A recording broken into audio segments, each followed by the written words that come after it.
पाप से दूर रहते हैं, इसका मतलब ये है कि पवित्र आत्मा आप में बसता है। इसका मतलब ये है, आप में वो बसता है। इसीलिए शैतान आपको व्यभिचार में गिराने की कोशिश करता है। उसको मालूम है अगर मसीह का आत्मा इसमें बसा रहा तो मैं इसकी चीजों को मुर्दा नहीं कर पाऊंगा।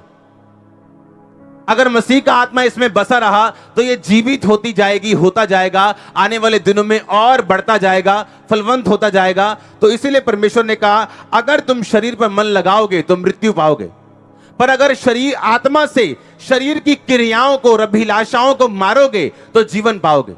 वो जीवन कहां होगा? तुम्हारे घर में। वो जीवन कहां होगा? तुम्हारे फाइनेंस में, तुम्हारे कैरियर में, तुम्हारे शरीर में, तुम्हारे बच्चों में, तुम्हारे माता पिता में, तुम्हारे घर में, हर जगह तुम जीवन पाओगे अगर मेरा आत्मा तुम में बसेगा और तुम आत्मा के अनुसार चलोगे तो। हालेलुया। उसने कहा अगर तुम परमेश्वर की आत्मा को तुमने पा लिया, यानी तुम अगर जेन्युइनली बपतिस्मा ले चुके हो, यीशु मसीह को प्रभु कहते हो, उसकी आज्ञाओं पे चलते हो, बाइबल के हर रूल को फॉलो करते हो, तो उसने कहा तुम परमेश्वर की संतान बन जाते हो। तो उसने कहा अगर तुम परमेश्वर की संतान हो तो वारिस भी हो। हाँ या ना? उसकी प्रॉपर्टी के क्या हो? वारिस हो। यीशु मसीह की प्रॉपर्टी थी परसिक्यूशन, ये उसकी प्रॉपर्टी थी सताव। यीशु मसीह ने कहा अगर उन्होंने हरे भरे को सताया तो तुम्हारे साथ वो क्यों नहीं ऐसा करेंगे? उन्होंने मुझसे व्यर्थ बैर किया तो तुमसे वो व्यर्थ बैर क्यों नहीं करेंगे? हालेलुया। मैं अपनी लाइफ में ऐसे लोगों को भी जानता हूं जिनकी हमने मदद की है और उन्होंने हमारा विरोध किया, व्यर्थ बैर किया। बाइबल कहती है अगर ये वचन पूरा नहीं हुआ आपकी लाइफ में हुआ तो इसका मतलब अभी तक आप परमेश्वर की संतान नहीं हो। अगर लोगों ने आपको सताया है इसका मतलब उसका आत्मा आप में बसता है, आपके अंदर रहता है वो। हालेलुया। और परमेश्वर ने कहा अगर वो तुम्हारे अंदर बसता है, अगर लोगों ने तुम्हें सताया है, तुम्हें क्लेश दिया है, तो परमेश्वर ने कहा मेरी एक और प्रॉपर्टी भी है जो महिमा है। अगर तुम्हें क्लेश मिला तो महिमा भी मिलेगी, मैं तुम्हें ऊंचा भी करूंगा। तुम्हें आपका आमीन अगर ऊंचा है तो ये आशीष आपकी है। उसने कहा यदि तुम संतान हो तो वारिस भी हो, वरन परमेश्वर के वारिस और मसीह के संगी वारिस। संगी वारिस का मतलब 50-50 नहीं, संगी वारिस का मतलब परमेश्वर और मैं एक चीज के इकट्ठे मालिक हैं। यीशु मसीह और मैं इस माइक के इकट्ठे मालिक हैं। यीशु मसीह भी इसे कभी भी इस्तेमाल कर सकते हैं और जब मेरा दिल करे मैं भी इस माइक को कभी भी इस्तेमाल कर सकता हूं। आपके पास जो बैग है वो यीशु मसीह भी उसका मालिक है, आप भी उसके मालिक हैं। जो यीशु मसीह का वो मेरा है, जो मेरा वो यीशु मसीह का। अगर कहता उसका आत्मा अगर तुम में बसता है तो तुम उसके वारिस हो, संगी वारिस हो। अगर तुमने दुख उठाया तो उसके साथ तुम महिमा भी पाओगे, तुम्हारी इज्जत दूसरों से ज्यादा होगी, लोग तुमसे ज्यादा प्यार भी करेंगे। अगर 10 लोग तुमसे नफरत करते हैं तो 10 करोड़ लोग तुमसे प्यार करने वाले भी होंगे। ये सब वायदे परमेश्वर ने कहा ये मेरी संतान के लिए हैं, जिन लोगों में परमेश्वर का आत्मा बसता है। क्योंकि 18 आयत में लिखा मैं समझता हूं कि इस समय के दुख और कलेश उस महिमा के सामने जो हम पर प्रकट होने वाली कुछ भी नहीं। हालेलुया। आपका बनने का पीरियड, बनने का टाइम 5 साल का हो सकता है, दाऊद की तरह 10 साल का हो सकता है, 12-13 साल का हो सकता है, पर राज करने का टाइम आपका कितने दशक चलेगा? आप मेरी बात समझ रहे कि नहीं?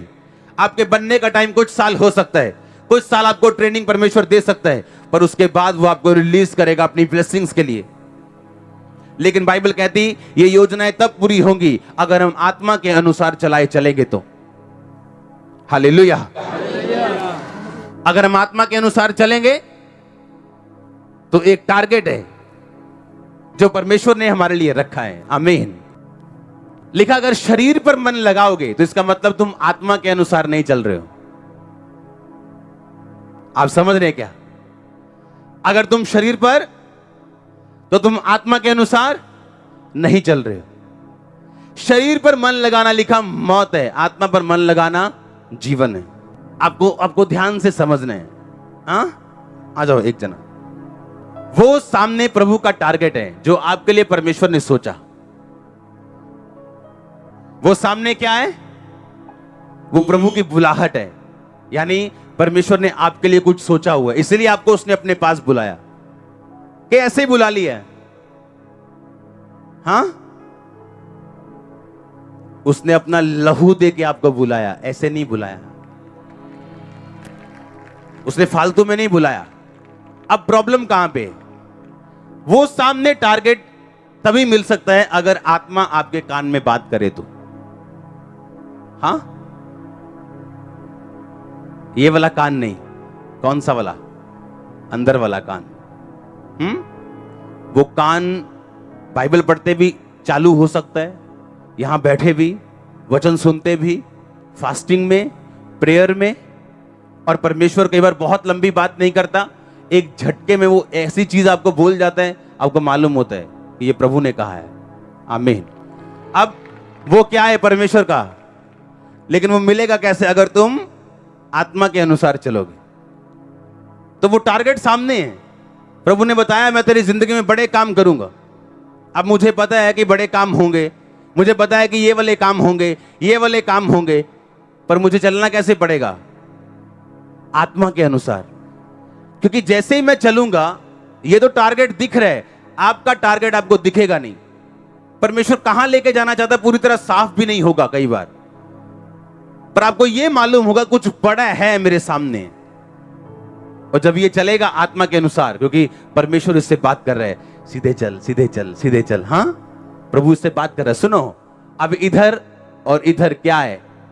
डिस्ट्रैक्शन है। ये बुला रहा है उसको, बुला इसको। अब ये आत्मा के अनुसार चल रहा है और ये इसको आ जा इधर। अब इधर शरीर है, क्या है इधर? अगर ये इधर जाएगा तो अपने टारगेट से क्या हुआ? हट गया कि नहीं? क्योंकि शरीर के अनुसार चलना तो परमेश्वर से बैर रखना है। अब परमेश्वर चाहता है ये सीधा चले, लेकिन कुछ चीजें इसको इधर ले गई। अब इधर शैतान भी है। अगर वहां जीवन था, यहां मौत भी है। हां, अटैक्स होंगे, प्रॉब्लम्स आएंगी। सुनो ध्यान से, अलग अलग चीजें होंगी, फ्रस्ट्रेशन आएगी, दुख आएंगे, झमेले आएंगे, और तब मालूम होगा नहीं मैं गलत जगह पे आ गया हूं। अब ये मुंह फिर उधर को हो जाएगा। प्रभु बोलेगा अब चल फिर से। हां, फिर से, फिर से।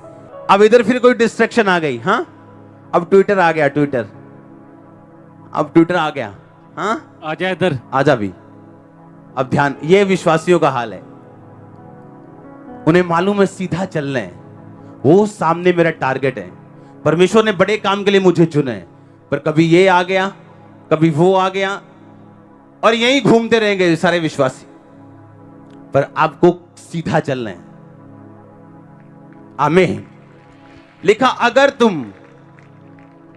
तुम आत्मा से, अपनी स्पिरिट से शरीर की क्रियाओं को मारोगे, हां, इसको दूर करना है, मार के चल भाग जा, तो कहता तुम जीवित रहोगे और फिर तुम चलोगे फिर से। हां, और ऐसा नहीं कि शैतान रोकने की कोशिश नहीं करेगा, वो बीमारियां नहीं भेजेगा या वो दुख नहीं भेजेगा, वो सब कुछ करेगा ताकि आप उस लाइन को छोड़ दो। हालेलुया। और जब आप चलते रहेंगे स्पिरिट की बात को सुन के, और ये स्लो पीरियड होगा, ये स्लो होगा, आपकी परीक्षा इसमें होगी, आपके पेशेंस की, आपकी धीरज की, आपकी हर प्यार की परीक्षा होगी। और आप अगर पास होते गए, अड़े और खड़े रहे, हां, आप समझ रहे मेरी बात क्या? और ये ऐसा एक विश्वासी की लाइफ में होता है, हर विश्वासी की लाइफ। कुछ लोग उधर जाते उधर ही रह जाते हैं, कुछ लोग इधर जाते इधर ही 2 साल इधर ही रह जाते हैं, 2 साल एक गलत रिलेशनशिप में चले गए, 2-3 साल वेस्ट हो गए, अगले 2-3 साल बनने में वेस्ट हो गए, लाइफ के 5 साल खराब कर ली। अब वो वैसी लाइफ कभी नहीं बनेगी, लेकिन कुछ तो परमेश्वर करेगा अच्छा। अब अगर ये चलता गया और बढ़ता गया, हां, तो लास्ट एक जो बंदे का स्टेप आता ना, यहां एक बड़ी परीक्षा होती है, यहां फैसला करना होता है, क्योंकि आदमी को स्टेप दिखेगा नहीं। यहां फैसला करना होता है, अब मसीह के साथ चलना है, मुझे सब कुछ गंवाना पड़ेगा, शायद मैं बचूं ना बचूं, क्या होगा पता नहीं, लेकिन यीशु मसीह वहां खड़ा है सामने, आपको दिखेगा नहीं पर वो खड़ा है। और अगर आप मन बना गए आप चढ़ जाओगे। मैंने कहा आप चढ़ जाओगे ऐसे ही, मैंने कहा आप चढ़ जाओगे ऐसे ही। आप चढ़ना चाहते हो क्या? मैंने कहा चढ़ना चाहते हो क्या? ग्रहण करो उस अनुग्रह को यीशु मसीह के नाम में। आमीन हो चाहिए आशीष आपकी। मैंने कहा आमीन हो चाहिए आशीष आपकी। Hallelujah, hallelujah.